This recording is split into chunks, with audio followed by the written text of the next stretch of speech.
Bonjour les amis, donc bienvenue dans cette leçon numéro 4 et aujourd'hui nous allons nous intéresser à l'expression écrite. Alors peut-être que tu penses que l'expression écrite c'est un petit peu moins important, je verrai ça un peu plus tard. Eh bien non. Si tu suis ce cours, normalement tu as un niveau intermédiaire avancé et je peux te dire que l'expression écrite, ça peut tout changer dans ton apprentissage, ça peut vraiment te donner un boost, te faire passer un cap. Je vais t'expliquer évidemment tout cela dans cette leçon, je vais te donner plein d'outils, plein d'astuces et à la fin, nous allons faire un exercice évidemment d'expression écrite. Tu verras, ce sera une surprise. Allez, partage cette leçon, partage cette vidéo avec tous tes amis, les autres étudiants, etc. Et nous, on commence tout de suite.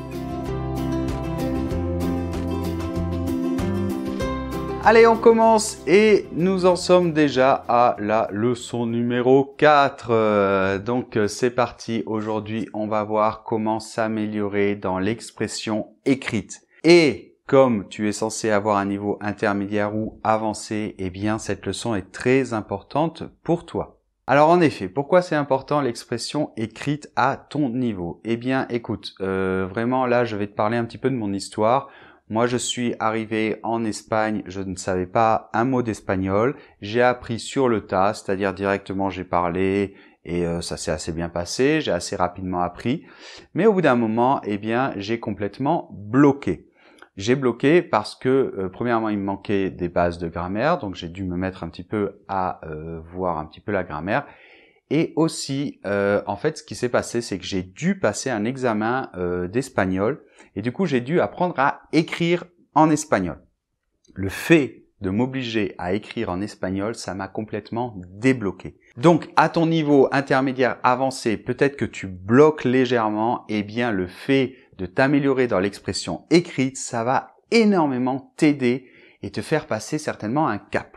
Alors cela pourquoi? Parce que quand on écrit, ce n'est pas pareil. On a le temps d'utiliser ce que l'on a appris dans la langue. On a beaucoup plus de temps que quand on parle. Donc le fait de pouvoir te pencher tranquillement sur la langue, d'avoir un peu plus de temps et de mettre en pratique plein de potentiel que tu as, mais que tu peux pas mettre en pratique dans l'expression orale parce que tu n'as pas le temps et tu dois faire à peu près, eh bien ça va te permettre de sortir plein de potentiel que tu as, de enfin le libérer, ça va certainement te faire exploser ton niveau. Alors maintenant, voyons tout de suite quelques conseils pratiques pour bien écrire en français. Et c'est vraiment très important parce que le français, je dois bien l'avouer, je suis toujours à vous motiver et je ne vais pas le dire pour vous démotiver, mais c'est vrai que l'écrit en français est un peu rigide et c'est pas tout à fait facile. Donc tu dois bien suivre les conseils que je vais te donner maintenant et comme ça, tu vas réussir. Alors la première chose, et c'est vraiment le fil conducteur, c'est que tu dois essayer d'être simple, clair et net et cohérent. Donc, commence à ordonner tes idées, commence à faire un plan de ce que tu vas écrire. Ça doit déjà être clair au niveau de la structure du texte. Ensuite, très important, tes phrases. Pour pouvoir écrire une phrase correcte en français, tu dois avoir une idée claire et nette par phrase. Ou on va dire par proposition, d'accord, de phrase. C'est comme si c'était deux phrases indépendantes en fait. Donc, tu dois avoir cette idée simple et claire, d'accord? C'est fondamental. Ensuite, tu dois être simple dans tes outils, les outils que tu vas utiliser. Essaie au début d'avoir des structures simples, sujet, verbe, complément. Je te conseille au début d'éviter la voix passive ou des structures un peu complexes, d'accord? Quand tu domineras les structures simples, tu pourras après faire des choses un petit peu plus complexes. Donc arrête de penser que parce que tu mets des structures grammaticales ou tu utilises des outils grammaticaux très compliqués, eh bien ça va être tout de suite beaucoup mieux, ça va. Mais non, et même pour le jour d'un examen, je t'assure que si tes phrases sont claires, cohérentes et bien construites, c'est ça le plus important. Un autre conseil, évite de traduire littéralement les expressions typiques de ta langue, parce que ça ne va pas fonctionner. Alors si tu as besoin de traduire de ta langue vers le français, commence dans ta langue à faire des structures très simples, et à ce moment-là, effectivement, ça va peut-être fonctionner si tu traduis. D'accord? Je parle pour des langues évidemment qui ont un rapport avec le français, comme l'anglais, l'italien, l'espagnol. Évidemment, si tu es chinois, tu ne pourras pas faire ça. Et finalement, un conseil fondamental, n'oublie jamais de te relire. Même moi, quand j'écris rapidement au WhatsApp, par exemple, à des copains, si je ne me relis pas, mais je laisse plein de coquilles. On appelle ça des coquilles, c'est normal. Le français, il y a tellement de façons d'écrire un même son qu'on se trompe sans faire exprès. Relis-toi, relis-toi, relis-toi. 90% des erreurs de mes élèves dans les rédactions, quand je leur rends la rédaction corrigée, ils disent « Mais comment j'ai pas vu ça?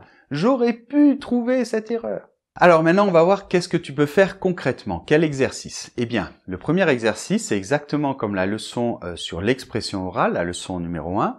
Je te conseille de prendre des sujets. Tu peux les prendre sur des livres pour s'entraîner au DELF, par exemple, ou bien tu peux les inventer, comme par exemple, eh bien pareil que pour l'expression orale. Tu peux tout à fait raconter ta journée, tu peux tout à fait raconter un livre que tu as lu, tu peux parler des problèmes du réchauffement climatique, etc. Bref, tu te fais un sujet et tu essaies de l'écrire avec les conseils que je t'ai donnés. Je vais te donner ces conseils beaucoup plus structurés dans le PDF avec d'autres liens, d'accord? Mais suis bien ces conseils. Une fois que tu as écrit ce texte, relis-toi, prends le temps de te relire. Et je te conseille même le lendemain de le poser tranquillement et le lendemain, tu le reprends et tu le lis à nouveau. Tu vas trouver tes propres erreurs.